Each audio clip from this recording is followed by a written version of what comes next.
বাংলাদেশের 550 কিলোমিটার এলাকাতে সীমান্তে জমি না দেওয়ার ফলে সীমান্ত সুরক্ষার যে প্রশ্নচিহ্নের সামনে দাঁড়িয়েছে, গোটা ভারতবর্ষে যত জঙ্গি ধরা পড়ছে সবই পশ্চিমবঙ্গ থেকে আধার কার্ড বানিয়ে দেওয়া জঙ্গি। এই এক ভয়ঙ্কর জাতীয় সুরক্ষার ক্ষেত্রে প্রশ্নচিহ্নের সামনে আমরা দাঁড়িয়ে গেছি। গতকাল পাটনাতে বিহারে ভারতবর্ষের যশস্বী স্বরাষ্ট্রমন্ত্রী তিনি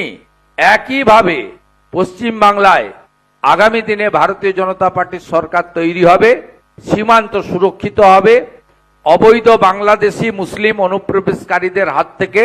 পশ্চিমবাংলা তথা ভারতবর্ষ সুরক্ষিত হবে, এ কথা দ্ব্যর্থহীন ভাষায় বলেছি। বারে বারে নরেন্দ্র মোদীজি সহ জাতীয় নেতারা বলেছেন, আমরাও বলেছি, একজন আদ্যপান্ত আদর্শ বাঙালি ডক্টর শ্যামাপ্রসাদ মুখার্জি, যিনি বাঙালি হিন্দুদের জন্য এই হোমল্যান্ড দিয়ে গেছিলেন 1947-এর 20শে জুন, এই আদর্শ বাঙালির তৈরি করা পশ্চিমবঙ্গ যতক্ষণ না ভারতীয় জনতা পার্টি জিতছে ততক্ষণ ভারতীয় জনতা পার্টির যে তাদের যে বিজয় রথ, মোদীজি যে রথের অশ্বমেধের ঘোড়া, সেই বৃত্ত সম্পূর্ণ হতে পারে না।